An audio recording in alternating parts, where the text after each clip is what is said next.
Mes amis, on commence notre cours, on est dans la paracha Vayera, et qui parle de Lot, de la destruction de Sodome, pardon, et d'autres choses encore, bien sûr, la circoncision d'Abraham et d'Ishmaël à la fin de la paracha. On va voir si on arrive à en parler un petit peu aussi. Mais d'abord, je voudrais parler de Lot. Il y a quelque chose d'assez surprenant en ce qui concerne Lot. Vous savez que le Mashiach vient de Lot. Le Mashiach vient de Lot. David vient de Lot. Comment David et le Mashiach viennent de Lot? Mais parce qu'il y a eu un inceste entre Lot et ses deux filles. Les deux filles n'avaient pas une véritable mauvaise pensée. Comme c'est marqué dans la Torah, les filles pensaient que le monde entier allait être détruit, comme à l'époque du déluge. Et elles se sont dit, on ne peut pas laisser le monde ne pas se renouveler. Donc elles ont dit, on n'a pas le choix, on va avoir une relation avec notre père. Lui était déjà un petit peu plus vicieux que ça, selon les commentaires. Et donc, la première qui a été avec son père, c'était l'aînée. Et elle a eu quand même le culot d'appeler son enfant Moav, le fils de mon père. D'accord. Enfin, il vient de mon père. La deuxième était déjà beaucoup plus tsanoua, elle l'a appelé Amon. Ça veut dire, qui n'a rien à voir avec le père. Mais la première avait quand même un culot énorme. Et après est né le peuple de Moab. Et le peuple de Moab, c'était vraiment l'Allemagne hitlérienne. C'est-à-dire donc un peuple qui détestait vraiment Israël. Il y avait pratiquement tout le temps des guerres entre les tribus d'Israël et Moab. Et Ruth, qui est la seule femme de Moab qui s'est convertie, était la fille du roi de Églon, la fille d'un roi. Et elle a décidé de se convertir, et son père l'a chassée. Quand elle a appris qu'elle osait devenir une juive, son père l'a chassée. Elle était milliardaire, parce que c'était la fille d'un roi. Elle aurait pu avoir une vie extraordinaire. Bon, elle a accepté que son père lui enlève tout, et elle est devenue très pauvre. Et elle s'est convertie donc en Israël, et elle allait glaner. Vous savez qu'il y a une loi chez nous que quand un cultivateur cultive son champ, il doit laisser une petite partie pour les pauvres. Et donc elle n'avait pas le choix, en tant que fille d'un roi, elle allait glaner, on dit glaner, oui, oui, elle allait glaner dans les parties laissées pour les pauvres. Et à cette époque-là, on pourrait dire que le dirigeant d'Israël, c'était Boaz. Boaz qui veut dire j'ai la force en moi. Az, c'est la force. J'ai la force en moi. Et donc Boaz avait institué que les hommes et les femmes ne pouvaient pas être en même temps sur le même champ, de peur qu'ils se fassent un petit sourire, etc. Et donc il y avait des champs pour les femmes et des champs pour les hommes. Et donc les femmes entre elles, d'accord,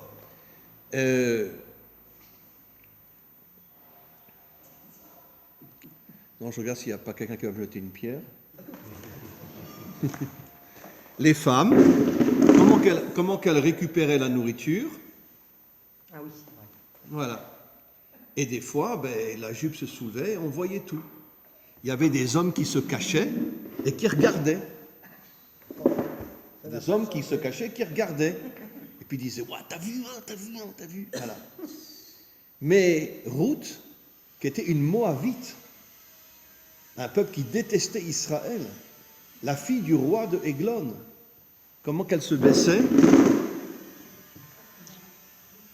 Comme ça.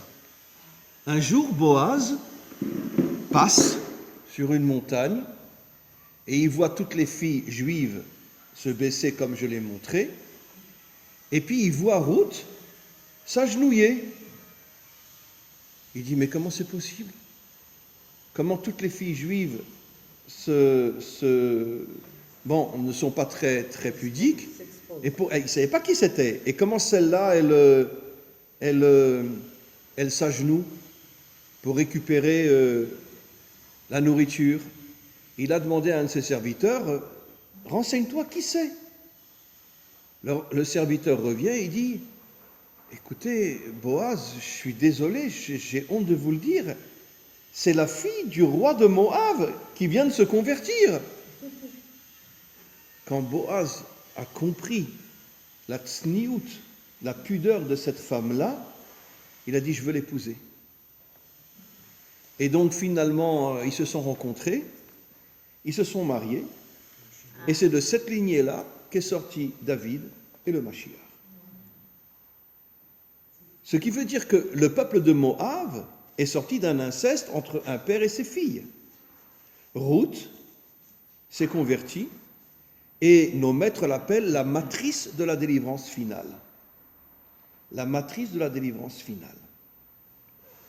On expliquera dans quelques instants, mais comment c'est possible que le Mashiach sort d'un inceste entre un père et ses filles?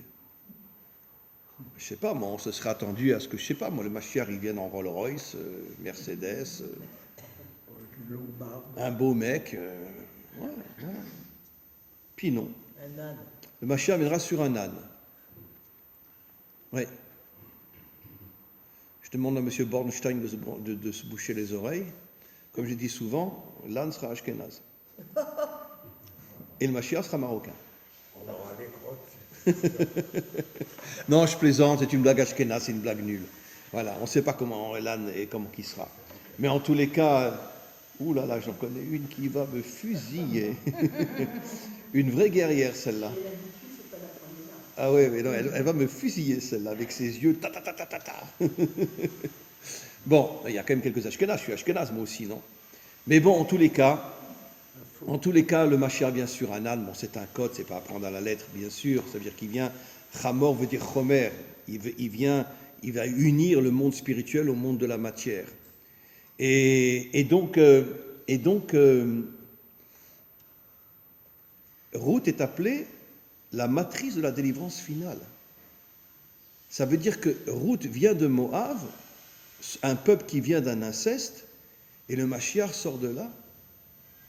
Et comment c'est possible? On ne se pose pas suffisamment la question, mais comment le Mashiach peut sortir d'un inceste entre un père et ses filles? Comment c'est possible? Je l'ai déjà expliqué. Ou un double inceste. Comment? Ou un double inceste si on compte Yehuda et Tamar. Oui, justement. Merci, cher ami. De l'autre côté, c'est exactement ce que j'allais dire, de l'autre côté, donc Ruth est la descendance féminine du Mashiach, mais de l'autre côté, Yehuda, il a été avec Tamar. Mais comment ça a commencé? Yehuda a eu 2 fils, qui étaient de sales crapules. D'accord? De vrais sales crapules. Bon, on est adulte, je ne me gêne pas de le dire. Comment la relation entre le premier fils et Tamar, d'accord?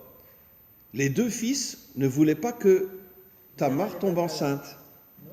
Donc il y avait une relation, et quand ils sentaient que ça allait sortir, ils sortaient pour le faire sur dehors. Pour pas qu'elle soit enceinte, parce que c'était une fille qui était tellement belle, qui ne voulait pas qu'elle ait un gros ventre, et puis qu'elle accouche, et machin, etc. Il la voulait pour le plaisir. Hachem a tué le premier fils de Yehuda. Après, le deuxième fils, comme elle n'a jamais eu d'enfant, ce qu'on appelle le yiboum, l'a épousé, et lui, il a fait pareil. Il restait chez là. Comment? Il restait chez là. Il restait le troisième fils. Oui, Sheila, alors, et donc, il restait Sheila, la chanteuse Sheila, sauf que lui, c'était un homme, d'accord? Et donc, il s'appelait Sheila, hein, comme la chanteuse Sheila. Très bien. Et donc, Yehuda a dit, bon, tu te marieras avec le troisième fils, mais en vérité, il ne voulait pas. Parce qu'il savait que le troisième fils ferait comme les 2 premiers. Parce qu'elle était tellement belle qu'il ne voulait pas qu'elle soit enceinte. Et elle voulait un enfant de cette famille-là, mais dans le sens propre du terme. Elle ne savait plus comment faire. Elle a vu que Yehuda ne lui donne pas Sheila, et donc elle a décidé, parce que quand elle était dans la maison de Yehuda, elle se couvrait entièrement la tête. Une forme de pudeur. comme les folles d'aujourd'hui, là. D'accord? Talibans. Voilà. Les talibans. Voilà, les talibans. Vous les appelez les talibans, les juifs d'aujourd'hui qui se couvrent entièrement la tête. Les talibans. Mais elle, c'était une femme sincère, propre, etc. Elle ne voulait pas que son beau-père la regarde. Elle se couvrait la tête. Donc son beau-père n'a jamais vu son visage. Et quand elle a voulu un enfant avec Yehuda, elle s'est déguisée en prostituée. D'accord? Elle s'est mise à un croisement de chemin. Elle savait que Yehuda passait avec son troupeau. D'accord?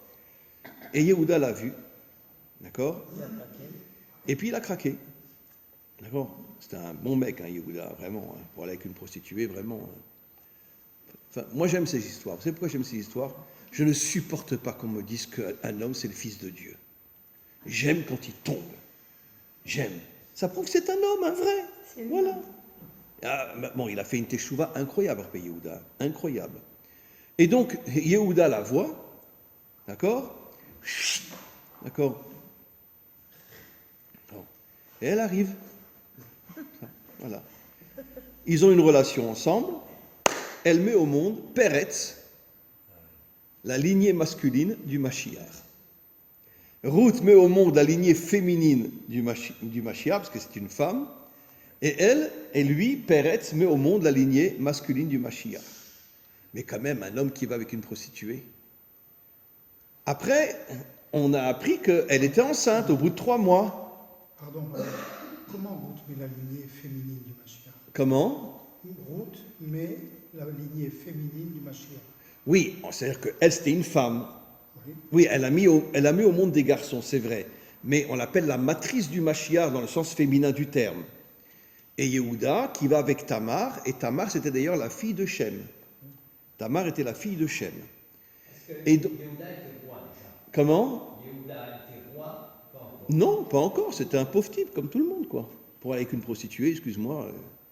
Voilà. Et donc il faut qu'on arrête toujours de dire les juifs, le peuple élu, machin, etc. Arrêtez. Lisez les prophètes, vous allez voir ce qu'ils disent sur nous. D'accord? Et donc, on est vraiment un peuple magnifique, grâce à Dieu. Et donc, alors, un inceste, un père avec ses filles, une prostitution, Yehuda avec une prostituée, et de là sort le Mashiach. Entre parenthèses, Yehuda a fait une teshuva extraordinaire. Quand on a appris que Tamar était enceinte, le tribunal l'a convoqué. Et il a convoqué son beau-père. Il ne savait pas que son beau-père avait une relation avec elle. Et le tribunal a dit, mais attends, d'où t'es enceinte? Alors, Yehuda lui avait donné 3 choses, d'accord? Elle n'a pas voulu prononcer le nom de Yehuda, elle a dit, voilà, je sors les objets de l'homme qui a été avec moi. D'accord? Yehuda aurait pu sortir et puis ne rien dire. Vous savez ce que Yehuda a dit? Il a dit, c'est une femme extraordinaire. Je sais qu'elle n'a pas été avec moi comme une vraie prostituée. Elle voulait un enfant de cette famille. Mais moi, j'ai été avec une prostituée. Moi, je ne la connaissais pas. Et moi, j'étais avec une prostituée. C'est moi le fautif, c'est pas elle. Et il a fait une teshuva inimaginable devant le tribunal, il s'est dénoncé. Voilà. Il a reconnu que elle, en vérité, c'était une femme bien, qui voulait un enfant, et elle n'avait pas le choix que de faire semblant d'être une prostituée, mais lui, il a été vraiment avec une prostituée, Yehuda. Je vous posais, si elle n'avait pas montré ces objets-là, on dit que dans le texte qu'elle aurait été condamnée à mort. Oui. Mais sous quelle est la raison? Pourquoi il condamne à mort? Mais parce qu'on pensait que c'était un inceste. On pensait que c'était un adultère. Parce qu'elle était en principe réservée à Sheila. Donc, comme elle était réservée à Sheila... C'est lui qui a failli à son devoir de ne pas lui montrer Sheila. Oui, Yehuda a fauté, bien sûr. Il lui a pas donné Sheila, et puis après, il a cru que c'est une prostituée, il a été avec elle. Et il a fait teshuva, il a dit clairement. Mais d'un autre côté, de la même manière que Ruth, qui vient du peuple le plus antisémite de la terre, va mettre au monde toute la lignée du Mashiach, lui aussi, Peretz, va mettre après la lignée du Mashiach aussi. Donc, ce qui veut dire que le Mashiach sort d'un inceste et d'une prostitution. Comment c'est possible? Comment c'est possible? Vous vous posez la question, comment c'est possible? D'accord. Et une réponse qu'on a- Donc moi, quand je vais voir le Mashiach, je vais lui taper dans le dos, je vais dire, dis-moi, tu sais que tu viens d'un inceste, toi? Tu sais que tu viens d'une prostitution, toi? Alors il va me regarder comme ça, il va me dire, non, pas du tout. Je suis venu sur un âne. Comment? Je lui dirais, ben oui, écoute, non mais je vais vous expliquer pourquoi aussi. Prenons un autre exemple. Je l'ai déjà donné cet exemple-là. D'accord? Mais Herzl. Herzl ne faisait pas Shabbat, mangeait du porc. C'était un Autrichien. Quand il a commencé à consacrer sa vie au retour d'Israël sur sa terre, sa femme l'a quitté avec tous ses enfants. Sa femme est partie à Toulouse, parce qu'ils étaient en France à cette époque-là, parce qu'il était journaliste et il a assisté à la condamnation de Dreyfus. Et sa femme et ses enfants se sont convertis au catholicisme. Mais vous vous rendez compte, une femme juive qui se convertit au catholicisme? Il a perdu sa femme, il a perdu ses enfants, il ne s'est jamais remarié, c'était un homme propre. Et son plus grand ami, je l'ai déjà dit, c'était le pasteur protestant Herschler, qui lui a ouvert toutes les portes pour parler avec le pape, pour parler avec des dirigeants allemands, anglais, etc. Parce que Herschler connaissait bien tout le monde politique, etc. Il connaissait le pape aussi, même s'il était protestant. Le pape l'aimait beaucoup, parce que Herschler était un homme bien. Le plus grand ami de Herzl était Herschler. Ça veut dire que c'est un homme qui ne faisait absolument pas la Torah, dont son plus grand ami, c'était malgré tout un pasteur protestant, d'accord? Et c'est quand même lui qui nous a ramenés en Israël. Pourquoi? Moi, j'aurais préféré un petit barbu avec des papillotes, voilà. Un petit ashkénaze comme ça, là, qui parle yiddish. Oh, ça aurait été super. Hein? Avec des paillettes. Non, mais là, je dis ça pour pas que vous me fusiller. Très bien. Et donc, avec des petites papillotes comme ça, là, je veux dire, les Sfaradim n'ont pas de papillotes. Enfin, sauf si ceux qui deviennent Breslev ont des papillotes. Mais en principe, un Sfarad n'a pas de papillotes. Mais les Ashkénazes, oui. Alors, pourquoi ce n'était pas un religieux qui a commencé à nous ramener sur la terre d'Israël?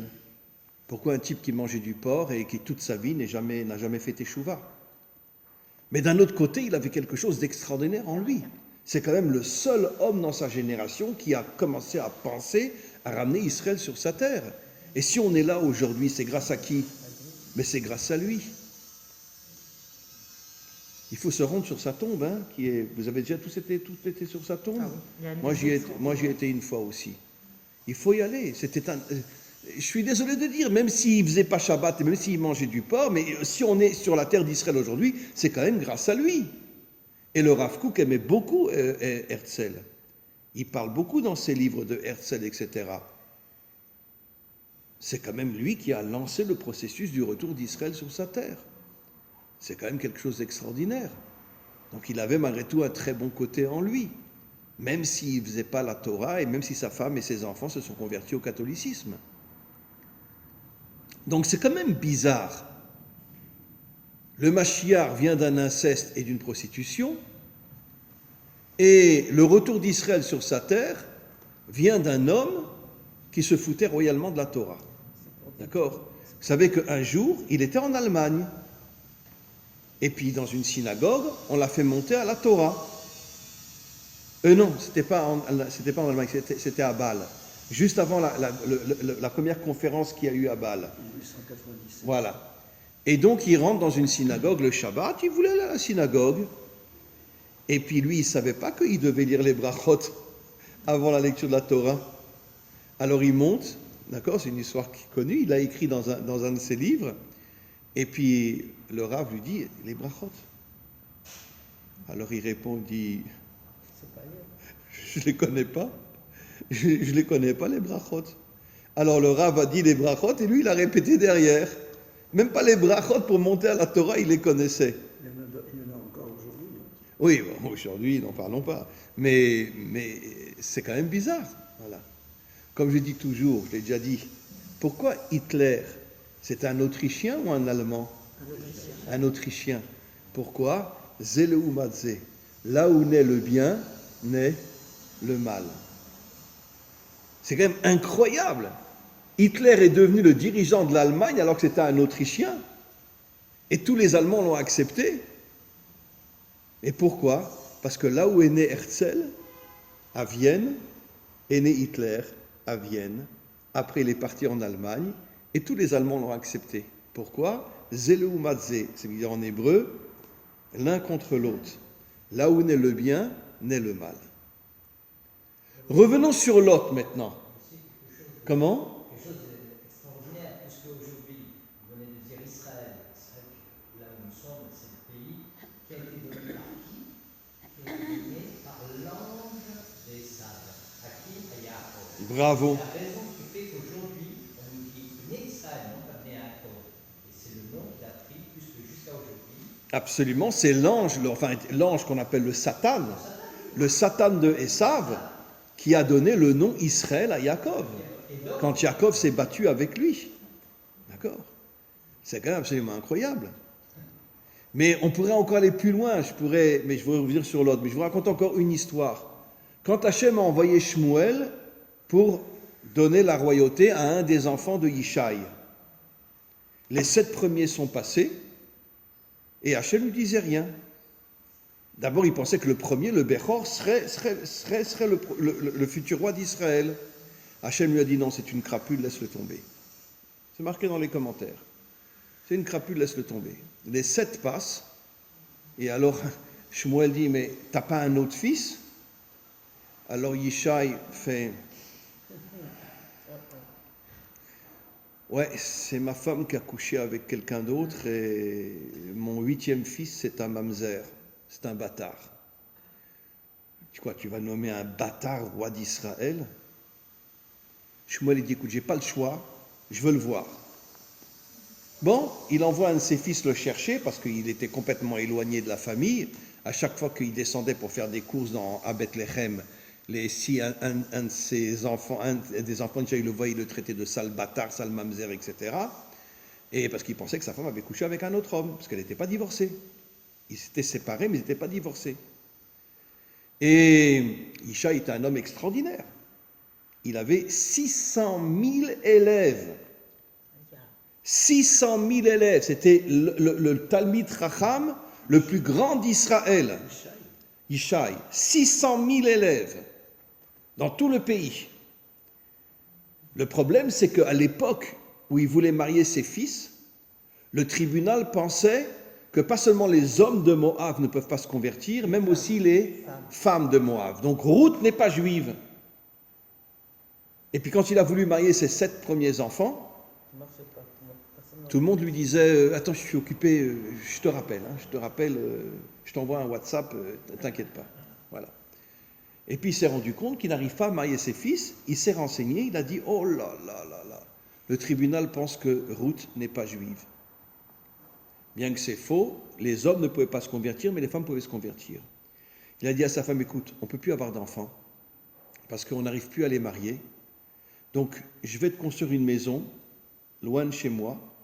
J'espère qu'un jour reviendra le tribunal qui acceptera que Ruth était juive. Mais pour l'instant, on se sépare, mais on ne divorce pas.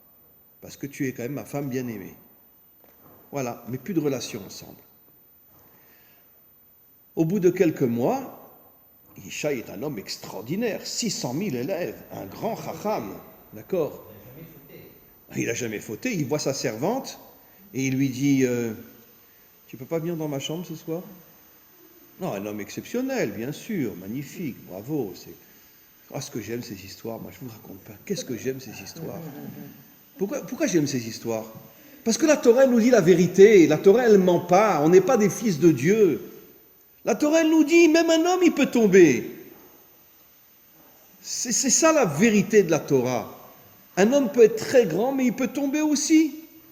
Donc il dit à sa servante, écoute, viens dans ma chambre ce soir.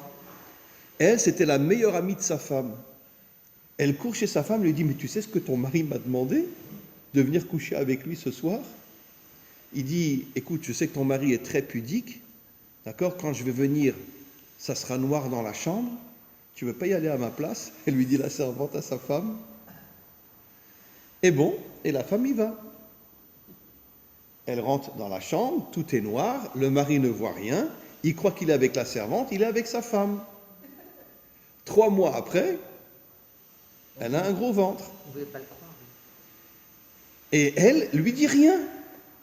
Vous savez pourquoi nos maîtres nous disent qu'elle lui a rien dit? Une chose incroyable, comme l'inceste, comme la prostitution. Elle avait vu Beroua HaKodesh, que son fils, qui était dans son ventre, deviendrait roi d'Israël, David. Et elle savait que seulement un homme qui a de grandes épreuves peut devenir un homme authentique, quand il arrive à les surmonter. Quand son mari lui a dit « Mais dis-moi, tu as été avec un autre homme ?» Elle n'a rien dit. Mais attendez, son mari l'a jetée, d'accord? Il a dit « Va te faire foutre, espèce de saleté », d'accord? Et elle a accouché, et tout le monde disait que c'était un mamzer, un bâtard. Mais quand Shmuel est arrivé, David était un petit rouquin qui ressemblait à Esav. Il ressemblait à Esav. Shmuel, c'est dans la Torah, dans le Tanakh, s'adresse à Dieu et dit « Quoi? Tu veux nommer Esav sur ton peuple ?» Hachem lui dit « Non. Il y a une différence entre Esav et lui. Ils ont le même physique, mais Esav était une crapule. Lui, tu te rendras compte un jour, c'est l'homme le plus extraordinaire de la terre. D'ailleurs, c'est pour ça qu'on dit sur David « Chai vekayam ». Il est vivant jusqu'à aujourd'hui. C'est notre modèle, un homme exceptionnel. Bon, il accepte et il le nomme roi. Tous les enfants de Ishaï et Ishaï tournent la tête et crachent par terre. Ils disent comment on peut nommer un mamzer roi d'Israël. Alors sa femme vient voir Ishaï et elle lui dit « Tu sais mon mari d'amour, ta servante que tu as invitée dans ta chambre, eh ben elle est venue me voir pour me raconter ton histoire. T'es un homme bien, toi, hein? 600 000 élèves et tu veux coucher avec une servante. Eh bien, sache que c'est moi qui suis venu à la place de la servante. Et le bébé, c'est le tien. » Il s'est mis à pleurer comme une fontaine. Il l'a serré dans les bras et il lui a dit « Mais comment j'ai pu faire une chose pareille? Comment j'ai pu faire une chose pareille ?» Et puis il a accepté que David était son fils. Et après il a dit à ses enfants, tous les enfants sont venus chez David, ils l'ont tous embrassé, il a dit pardon, qu'on t'a pendant 18 ans ou 19 ans, je ne sais pas, on t'a traité de mamzer, on t'a traité de bâtard, pardon, maintenant on sait que c'est notre maman qui était avec notre papa et pas la servante. Voilà. Et c'est comme ça que David après, bon, il a rejoint sa famille, etc. Mais David aussi, jusqu'à ce qu'on le nomme roi, on pensait que c'était un bâtard. Et c'est de David que sort le Mashiach. Mais qu'est-ce que c'est cette folie-là? Alors revenons sur Lot. Lot, Gematria 45. 45, Gematria, Adam. Je crois que je l'ai dit la semaine dernière. Donc Lot a le même nom que Adam. Mais d'un autre côté, Lot, ça veut dire le voile. Ça veut dire que nos maîtres expliquent que Lot est une réincarnation de Adam, mais une réincarnation du mauvais côté de Adam, du Adam qui a fauté, pas du Adam qui était propre avant la faute. Le mauvais côté de Adam s'est réincarné dans Lot, et le bon côté de Adam s'est réincarné dans Avraham. Voilà ce que, entre autres, le Ari Akadosh dit. Le bon côté de Adam s'est réincarné dans Avraham, et le mauvais côté de Adam s'est réincarné dans Lot. D'accord. C'est pour ça que Lot a décidé de partir à Sodome. La sodomisation. Tous les hommes de Lot étaient des homosexuels. Et toutes les femmes de Sodome étaient des lesbiennes. L'un des rares, disent nos maîtres, qui s'est marié avec une femme, c'était Lot. Il s'est marié avec une femme. Lui ne voulait pas être homosexuel. Mais tous étaient des homosexuels. D'ailleurs, quand les 3 anges sont venus et qu'il les a fait rentrer dans sa maison, toute la ville est venue et a dit « Sors-les, on veut s'amuser avec ». Il voulait les sodomiser. D'accord. Comment? Et qu'est-ce que cette crapule de Lot a dit? écoutez, ce sont mes invités, mais si vous voulez, je vous donne mes filles et faites-en ce que vous voulez. Ah, c'était un homme bien, l'autre, hein, vraiment, hein, un homme super. Hein. Il ose dire, c'est un verset, je vous donne mes filles, faites-en ce que vous voulez. Et quand sa femme s'est retournée pour voir tout le feu qui tombait sur Sodome et qu'elle a été transformée en statue de sel, vous voyez l'autre réagir, se mettre à pleurer, se mettre à être en deuil pour la mort de sa femme? Rien. Rien, rien. Donc c'était pas un homme super, l'autre, hein, c'était vraiment... on peut comprendre comment il a pu aller avec ses filles. Hein. D'accord? Et donc, et c'est ce que nos maîtres nous disent, les filles avaient une bonne intention, par contre lui, c'était que de l'inceste. C'est marqué dans le Talmud. Et donc, comment se fait-il que le Mashiach puisse sortir de Lot? Pourquoi? Comment c'est possible? Comment le retour d'Israël passe par Herzl, qui mangeait du cochon? Pourtant, encore une fois, je vous dis très sincèrement, hein, je sais que je vais me faire descendre, mais je m'en fous royalement. Moi, j'ai beaucoup d'amour pour Herzl, parce que sans lui, on ne serait pas là. C'est clair. Sans lui, on ne serait pas là. Oui. Sans lui, on ne serait pas revenu sur notre terre. Donc, j'ai beaucoup de respect pour Herzl. Une fois, j'étais sur sa tombe, j'ai prié sur sa tombe, sur le mont Herzl, etc. Et bon, très bien alors. Mais en vérité, pourquoi il n'était pas religieux? Parce qu'à cette époque-là, tous les Juifs d'Autriche étaient assimilés. Et donc, lui, il est né d'une famille complètement assimilée. Il n'a jamais reçu la Torah. Donc, ce n'est pas qu'il a décidé de fuir la Torah. C'est qu'il est né dans une famille qui n'était pas respectueuse de la Torah. Et ça faisait très longtemps que les Juifs en Autriche, ainsi qu'en Allemagne, étaient complètement assimilés. 99,9% des Juifs en Allemagne et en Autriche étaient complètement assimilés. Et la plupart se mariaient avec des non-juives allemandes ou autrichiennes, etc. Donc, ce n'est pas vraiment de sa faute. Il est né dans un cadre non religieux. Donc, on ne peut pas lui reprocher de ne pas être religieux. En Allemagne, il n'y avait pas de, en Autriche, il n'y avait pas de religieux à cette époque-là. Aujourd'hui, il y a en Autriche un quartier ultra-orthodoxe. Aujourd'hui. Mais à cette époque-là, il n'y avait pas. Il n'y avait pas. Tous les ultra-orthodoxes qu'il y a en Autriche viennent de Russie. Russie, Pologne, etc. Ils ont fui ces pays-là, ils se sont installés en Autriche. D'accord? Bon, je ne sais pas comment ils osent faire, comment ils ont ce culot-là de s'installer en Autriche alors que Hitler est sorti de là-bas. Mais c'est pour ça que j'ai toujours, on est le peuple élu, le peuple le plus taré de la terre. Mais élu, taré de la terre, oui, mais non, ça va ensemble, élu, taré de la terre. Voilà. Non, je veux dire, comment. Attends, vous savez combien d'Israéliens se sont installés à Berlin? 100 000. 100 000 Israéliens se sont installés à Berlin. 99% sont tous des Ashkénazim dont les parents ou les grands-parents sont morts dans les camps de concentration. Et ils s'installent à Berlin, oui. Mais attends, c'est 100 000 à Berlin, mais il y en a plein en Allemagne, des Israéliens. 100 000 Israéliens à Berlin, dont la majorité sont ashkénazes, ça veut dire que leurs parents sont morts dans la Shoah. Et ils s'installent à Berlin. Ah non, on est le meilleur des peuples, ça c'est sûr. Ça, c'est, comment? Pour le fric, exactement. Parce qu'en Allemagne, c'est beaucoup plus facile de faire du fric qu'en Israël. Ouais, c'est vrai. Absolument. Voilà. Bon, remarquez l'Espagne, c'est pas tellement mieux. Et beaucoup d'Israéliens en ce moment partent au Portugal. Oui, exactement. Beaucoup partent au Portugal mieux, parce hein. que la vie est trop chère ici Ouais. et ils n'ont pas suffisamment d'argent, donc ils partent au Portugal. Maintenant? Comment? Oui, oui, beaucoup d'Israéliens partent au Portugal. En Espagne, au Portugal, mais beaucoup. Ceux qui n'ont pas les moyens de vivre ici. Mais tout augmente. L'essence a doublé.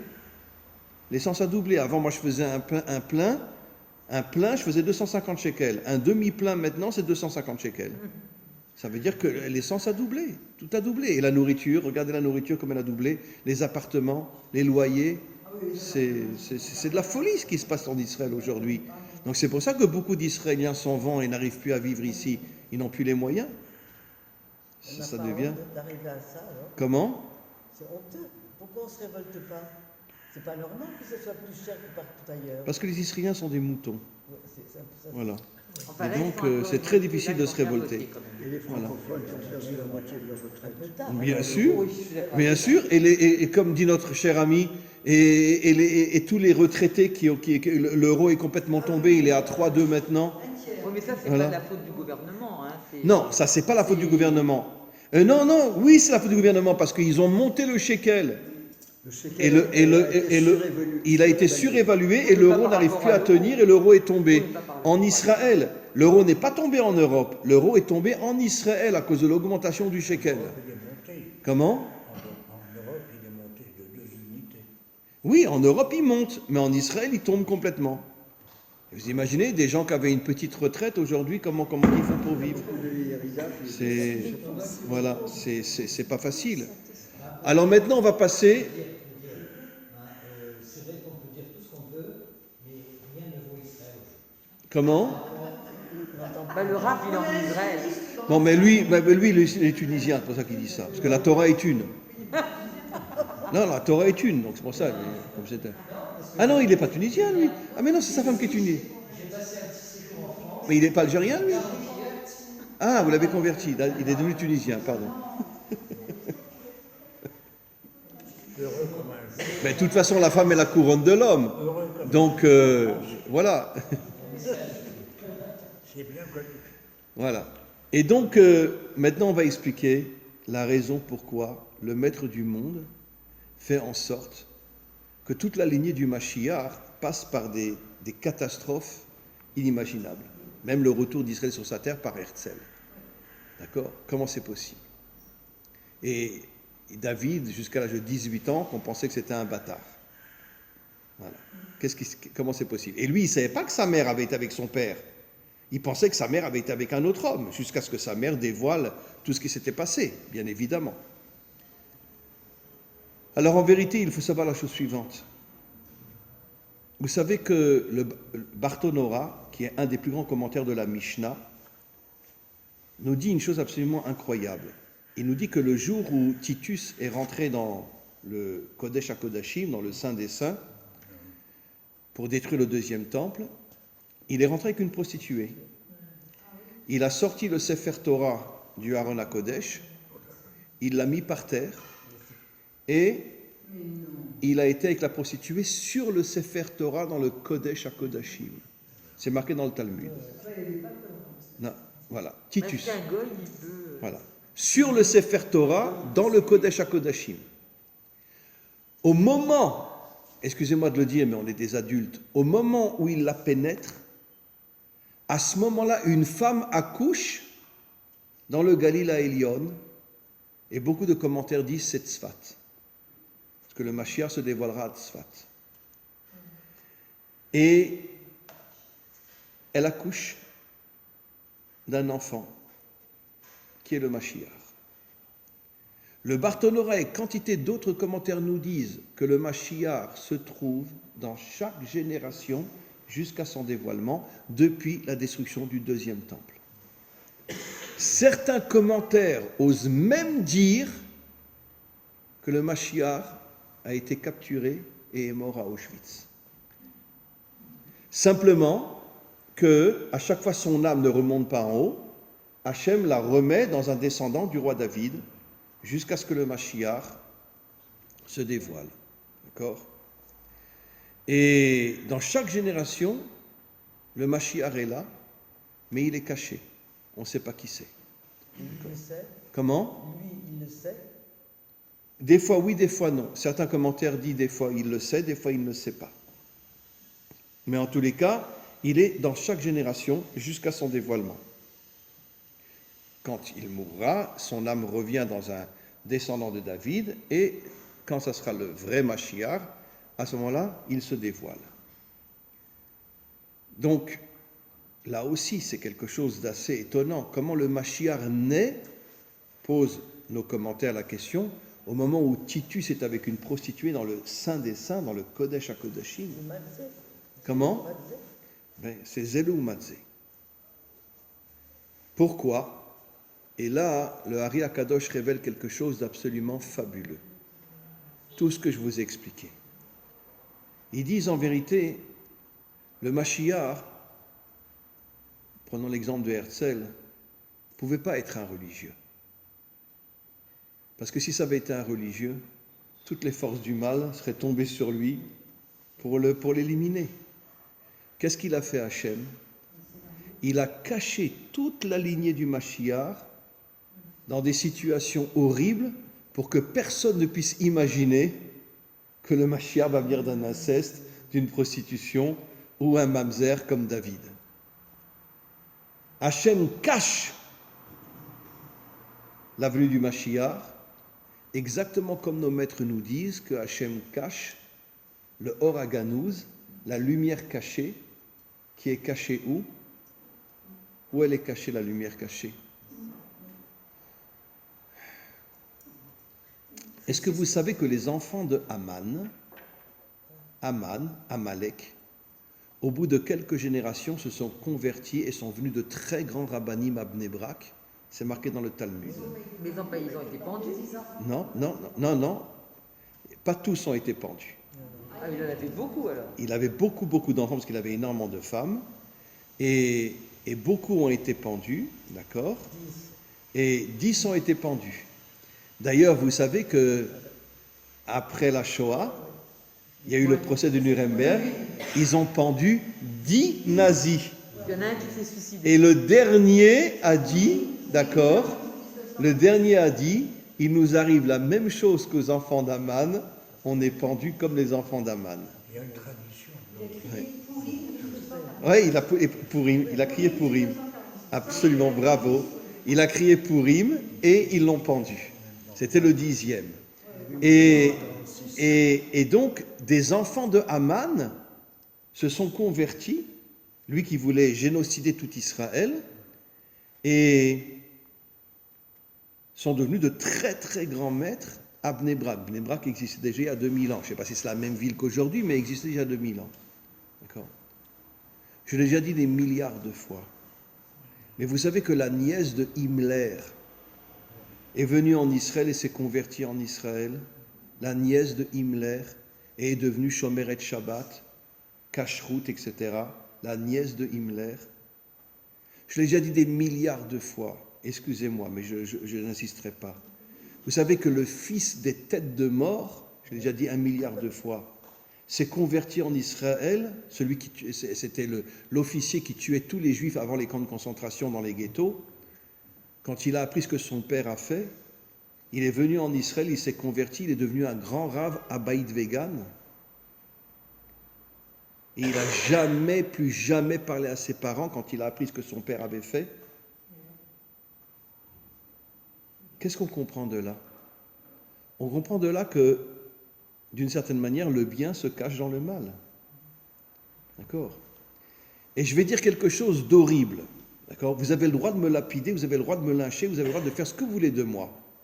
Je suis certain que si Hitler avait eu des enfants, peut-être au bout de quelques générations, peut-être que l'un serait converti. Si les enfants si les arrière-petits-enfants de Haman, qui étaient comme Hitler, qui voulaient génocider les Juifs, se sont convertis et sont devenus de grands maîtres à Bnei Brak, va savoir, peut-être que Hitler aurait pu avoir des enfants, et peut-être au bout de 5-6 générations, peut-être qu'un serait converti et serait devenu juif. Mais la nièce de Himmler s'est convertie et est devenue une femme pratiquante ici en Israël. Mais ça a un rapport avec Or HaGanouz? Oui, voilà. Comment? Le Or HaGanouz est caché dans le mal, pour que personne ne puisse imaginer que la lumière cachée de Dieu est là-bas. Alors, Ganouz, il est caché de qui? De qui on veut le cacher? Alors, justement, nos maîtres expliquent que Hachem, que Dieu a caché la lumière divine dans le mal pour que personne ne puisse imaginer qu'elle se trouve là-bas. Et au moment de la délivrance finale, la lumière se dévoilera et éclairera le monde entier. Mais comment? Quel est le but? Pourquoi tu veux cacher cette lumière? Eh bien, mes chers amis, Sancheriv, qui a exilé les 10 tribus d'Israël, des arrière-petits-enfants à lui, sont devenus les maîtres, se sont convertis, sont devenus les maîtres de Hillel et Shammai. Comment il s'appelle? Shmaya et Avtalion. ils sont devenus les maîtres de Hillel et Shammai. Et Rabbi Akiva, qui jusqu'à l'âge de 40 ans, quand il voyait un Rav passer, il disait, il a dit un jour à ses élèves, je voulais le mordre comme un âne. Alors les élèves lui ont dit, pourquoi tu ne dis pas comme un chien? Alors il a dit, parce que le chien, il déchire la peau. Mais l'âne, non seulement il déchire la peau, mais il casse l'os. Et donc tellement je détestais les maîtres d'Israël. Quel rapport avec... Et vous savez qui était l'ascendant de Rabbi Akiva? Sisra, l'un des pires ennemis d'Israël dans le Tanakh. Sisra, Rabbi Akiva venait de Sisra. Et Rabbi Meir, qu'on appelle le maître de la lumière, il était de la famille, il était le fils de Néron, certains disent, d'autres qui disent qu'il était dans la famille de César. Mais alors c'est triste de dire que... Et Onkelos, qui a traduit la Torah en araméen, Onkelos. Alors donc tu expliques qu'à chaque fois, ce Or Haganouz qui était dans le mal s'est dévoilé à toutes les Absolument. générations. Alors pourquoi? Il se dévoile en tant qu'individu, mais un jour il se dévoilera au niveau du monde tout entier. Ce sera la lumière de Dieu qui éclairera le monde tout entier. Et nos maîtres nous disent pourquoi le Or Haganouz est caché dans le mal et pourquoi justement toute la lignée du Mashiach est cachée dans le mal, pour que personne ne puisse imaginer que la lignée du Mashiach se trouve là-bas. Je m'excuse de le dire. Comment? Parce que personne ne peut imaginer que tout le processus de la délivrance se trouve dans le mal. Personne ne peut... Parce que quel est l'intérêt de cette chose? l'intérêt, c'est parce que si jamais la lignée du Mashiach était dévoilée, on pourrait dire que toutes les forces obscures de ce monde s'acharneraient sur lui pour le faire tomber. Mais bien sûr. Un système de protection. Un système de protection. Et la protection, c'est justement qu'il est dans le mal. Et c'est pour ça que Herzl, même s'il n'était pas fautif, parce qu'il est né de parents non religieux, n'observait rien. Et c'est quand même lui qui nous a ramenés sur notre terre. Vous comprenez? Et donc Hachem cache la lumière cachée, l'Or Haganouz, et cache la ligne du Mashiach dans le mal, pour que personne ne puisse s'imaginer que le bien se trouve là-bas. Et nos maîtres expliquent que depuis la faute de Adam et Ève, le mal est rentré dans le bien et le bien est rentré dans le mal. C'est-à-dire que le bien se cache dans le mal et le mal est rentré dans le bien, c'est-à-dire que le mal rentre dans le bien pour détruire le bien. Voilà. Alors je vais rajouter encore une notion. Qu'est-ce qui se passe? Qu'est-ce qu'il y a? Non, c'est le sac de... Ah bon. C'est son sac à Ariane. Elle Tout ça, repart c'est Ariane? la faute de roi Saül. Il n'a pas tué Agag. Voilà. Et le roi Shaoul qui a voulu tuer David, etc. Pourquoi? Parce que c'était un dirigeant et les dirigeants tombent dans l'orgueil, etc.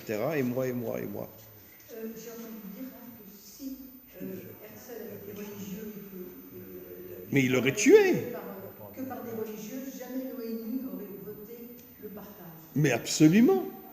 Je me souviens que les premiers qui ont voté, le retour d'Israël sur sa terre après la Shoah, c'était les Russes. Les derniers qui ont voté, les Américains. Pourquoi? Parce que eux, c'est la Maison Blanche, la maison de Lavan. Voilà. Le pire ennemi d'Israël. Ah oui, C'est la l'Amérique, Maison je pense Blanche. à vous, parce que vraiment, quand je Eh vois ben, l'Amérique, et vous verrez c'est que... de la folie. Vous savez, j'ai déjà raconté cette histoire-là quand j'avais 18-19 ans, j'ai fait un cours à Metz. Et puis, je ne sais pas, peut-être que j'avais un petit peu le roi à Kodesh, j'en sais rien. J'ai dit, vous savez que dans quelques décennies, nos pires ennemis seront les Américains. Les gens se sont levés, ils m'ont pris comme ça et ils m'ont jeté dehors. Ils m'ont dit, espèce de sale juif, comment tu oses parler des Américains comme ça, c'est nos meilleurs amis. Je leur ai dit, mais je ne parle pas des Américains d'aujourd'hui, je parle des Américains dans quelques décennies. Ah, mais c'est incroyable. Et ils m'ont pas laissé terminer mon cours. Ils m'ont jeté. Eh ben, Nous verrons demain soir. et- Peut-être que les choses vont changer. mais Ah oui, toi aussi, il peut avoir ouais, des et policiers, aujourd'hui, aussi, qui c'est le meilleur ami des Iraniens aujourd'hui? C'est Biden qui fait tout pour qu'ils aient la bombe atomique. Je pense à vous quand je vois les Voilà. c'est un horreur. Mais d'accord, mais c'est le président des États-Unis. D'accord? Non, mais il a dit quelque chose d'intéressant. Pourquoi demain soir? Comment? Ah, je sais pas ce qu'il y aura demain soir. Les deux chambres des États-Unis risquent de changer de majorité. Actuellement, Est-ce que Trump il va revenir au pouvoir?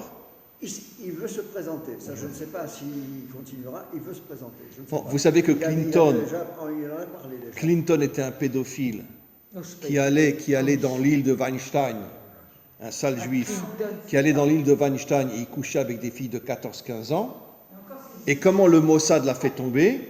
En lui envoyant, comment qu'elle s'appelait? Monica Lewinsky. Lewinsky, qui était une agente du Mossad. Voilà, et ils ont couché ensemble dans le bureau de la Maison Blanche. Et pas qu'une fois, des centaines de fois.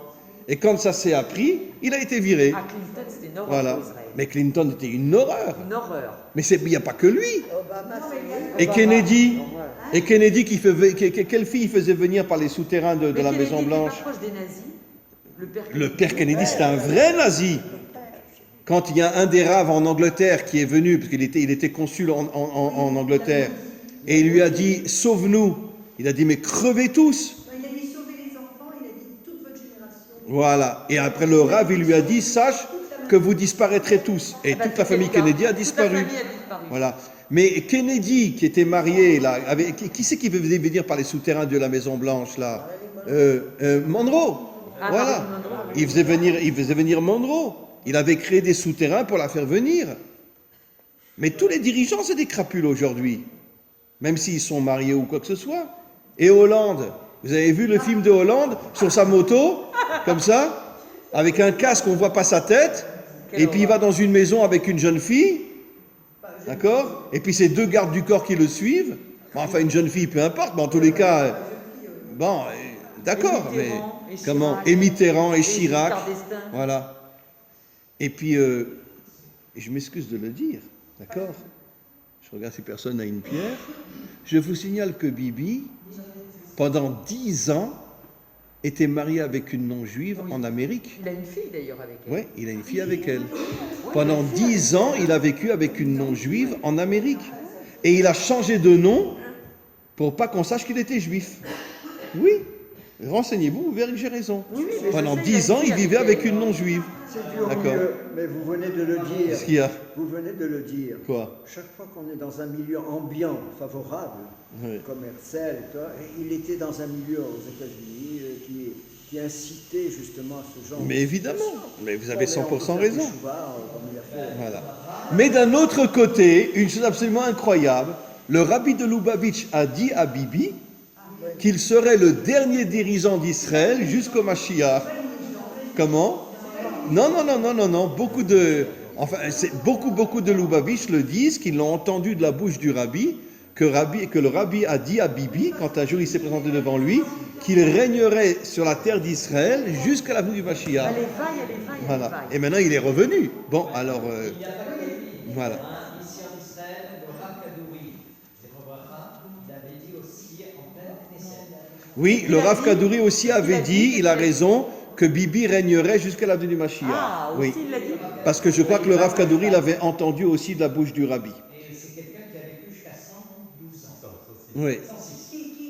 Le Rav Kadouri. Oui, le Rav Kadouri. Il l'a dit aussi. Oui, il l'a dit aussi. Il a été invité. Il est mort il n'y a pas très longtemps. Non, il n'y a pas longtemps. Non. 3-4 ans. Oui. Non, le Rav Kadouri. Bon, en tous les cas, mes amis, je terminerai puisque maintenant... Comment? Ouais, peut-être. Mais il est en train de chercher son âne, il ne le trouve pas. Il ne trouve pas son âne, alors c'est un grand problème. Non, il n'y a pas longtemps. Vous savez déjà, on a apporté, pour l'anecdote, une vraie anecdote, on a reçu des États-Unis, de la part des chrétiens évangélistes, 5 vaches rousses. Ah ouais? Qui sont arrivés en Israël et qui sont je maintenant sais, dans la C'est région pas de vrai. Beth Shean. Elles sont dans la région de Beth Shean, en train d'être suivies, faire des tests pour savoir si elles n'ont pas de maladie, etc. Donc on va les garder certainement, j'allais dire au chaud, probablement pour une arrivée peut-être prochaine. Oui, parce que la 10e vache rousse sera celle du Mashiach. En tous les cas, pour conclure, mes amis, je voudrais conclure en vous disant que le cours que j'ai expliqué nous montre que finalement, que le maître du monde est obligé de cacher la délivrance dans des forces obscures, de manière à que personne ne puisse imaginer que là-bas se trouve finalement tout le processus de la délivrance, comme je l'ai expliqué dans le cours d'aujourd'hui. Et donc c'est pour ça que, comme je l'ai dit, le bien rentre dans le mal. Le bien rentre dans le mal, ce qui veut dire que, encore une fois, je ne me répéterai pas, mais nos maîtres nous disent qu'on ne peut imaginer le nombre de non-juifs venant de grands dictateurs qui se sont convertis et sont devenus de grands maîtres. Et je terminerai en vous disant, et qui était Eliezer, le plus grand ami d'Abraham, qui était son rosh yeshiva, c'est lui qui donnait des cours dans les yeshivot d'Abraham. Eh bien, son père, c'était Nimrod. Eliezer était le fils de Nimrod. Ce qui veut dire qu'on voit très bien que le bien rentre dans le mal et le mal rentre dans le bien. Absolument. Et donc, Eliezer, qui est devenu le plus grand ami, c'est lui qui a marié Rivka et Yitzhak. Et vous savez que le Hari Akadosh dit qu'après, il est revenu en Gilgoul dans l'un des plus grands maîtres d'Israël. Je ne me rappelle plus son nom, mais il est revenu en Gilgoul, il est redevenu juif, l'un des plus grands maîtres d'Israël. C'était le fils de Nimrod. Est-ce qu'il a été converti? Comment? Oui, bien sûr, évidemment, puisqu'il a proposé sa fille à Yitzhak. Bien sûr qu'il était converti. Il a proposé sa fille à Yitzhak et Abraham lui a dit non. Alors il aurait pu très bien lui dire, alors va te faire voir. Il a accepté. Et il est parti chercher Rivka, jusqu'à ce qu'il la trouve. Voilà. Et il l'a ramenée après. Donc Eliezer était un homme, mais exceptionnel. C'est pour ça qu'Hachem après l'a ramené en Gilgoul dans l'un des plus grands maîtres d'Israël. Je crois que c'était Rabbi Eliezer, je ne me rappelle plus, Urkenos, je ne sais plus exactement. Mais comment c'est possible? Le fils de Nimrod. Et la fille de Pharaon qui a sauvé Moshe et qui s'est convertie après, qui a épousé le chef de la tribu de Yehuda, Kalev. Et Yehoshua, qui s'est marié avec la plus grande prostituée de tous les temps, Rachav, qui a fait une teshuva inimaginable. Et Yehoshua l'a épousée. Et depuis l'âge de 10 ans, jusqu'à l'âge de... Elle avait 50 ans, je crois, quand elle s'est convertie. Pendant 40 ans, tous les jours, elle avait 3-4 princes dans son lit. Pendant 40 ans. Et après, elle a fait une teshuva inimaginable et Yehoshua a accepté de l'épouser. Donc, qu'est-ce qu'on voit de là? On voit de là que le bien se cache dans le mal et qu'il y a des retours inimaginables dans le monde.